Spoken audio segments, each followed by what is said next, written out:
Dystopian science fiction is reigning strong as of late. Like Philip K. Dick noted in his novella The Minority Report, it seems thought crimes can now occur. Dick's novella adheres to a deterministic outlook whereby free will is eliminated in the face of a justice system that uses mutants, or precogs, who possess precognition so as to predict the future in terms of crime to arrest criminals and killers before any crime can be committed. The term thought crime was coined by Orwell in 1984, referencing any form of thought that went against the dominant social ideal, anything deemed unorthodox, or against the fictional Ingsoc ruling party. The thought police are then used to re-educate such citizens, or else they are executed, i.e. vaporized. In such a totalitarian system, Big Brother reigns supreme, using newspeak to censor and remove any words that make it possible to form ideas or ideologies of dissidence. By controlling language, one is able to control one's ideological outlook on life, after all, influencing cultural perception and other socially constructed ideals developed via discourse. Doublethink is also used as a means to make all concepts ambivalent, simultaneously true and false, where war is peace or where freedom is slavery. The paradox of free will is interesting when considering Kant, who believed humans had a new mental form of freedom when they were separated from sense perception, since phenomenon is empirical, predetermined by natural law. Much like the noumenon itself, this form of freedom, of course, can never be proven or observed directly. While phenomenon is predetermined, the noumenal is not, and thus has free will. To land, it would be this noumenal force that would end up shaping us, calling to us from the future and turning us into it. However, unlike the Deleuzian and anti-fascist system Land embraced in his earlier works, which focused on escaping to the outside via lines of flight, and the Deleuzian death drive of the deterritorializing zero, becoming deorganized as opposed to organized, it seems America is headed closer towards one of dystopian science fiction, becoming more organized and fascist in the Deleuzian sense in scope and perspective. While Land has always been a huge fan of science fiction, embracing futuristic landscapes like those noted in Blade Runner, Terminator, and Gibson's Neuromancer, the theme was always linked to escaping authoritarian systems of quote-unquote fascist control, i.e. in the Deleuzian manner. Land rooted and advocated for the hacker and neuromancer, specifically calling for Gibsonian icebreakers, intrusion countermeasures, electronics breakers, which destroyed organized human security systems operating akin to a virus that would corrupt the organized system, allowing it to deterritorialize and deorganize, allowing in the novel Wintermute to join with Neuromancer, forming an AI superintelligence system.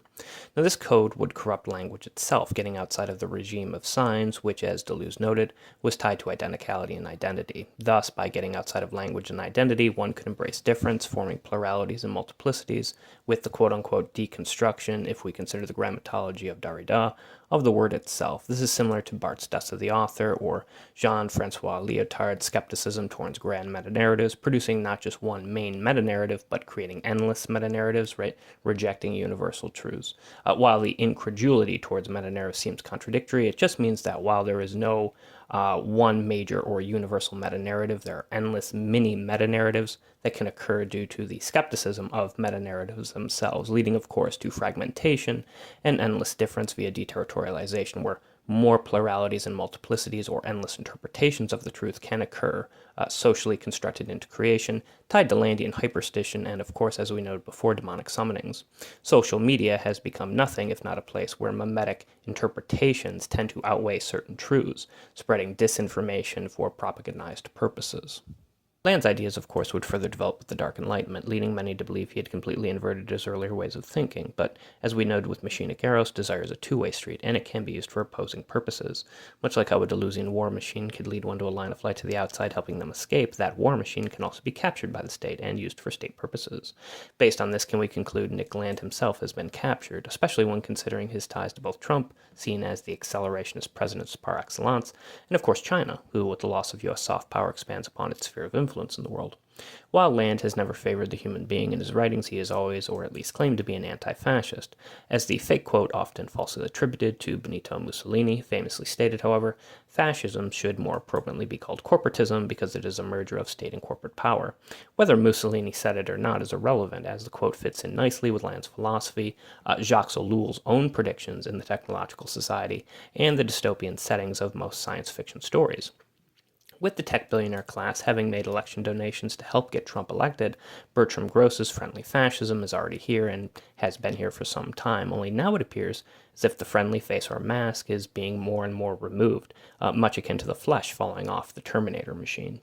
Culps, dark to lose, and control societies come into creation. It seems like Alice, we are taken to a table for tea with a Mad Hatter, living in a world where black has become white and where white has become black.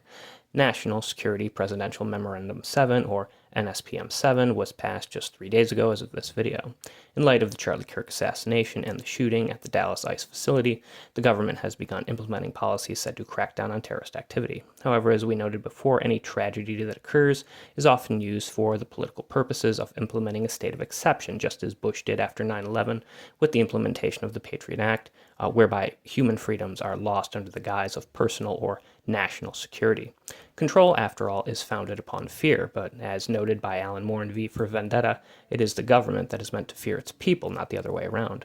Of course, V was considered a terrorist, but as Noam Chomsky noted in his famous quote of his, it's terrorism when someone else does it, highlighting upon how, despite the massive terrorism committed by the US government, it's not terrorism if it serves the interests of the ruling party.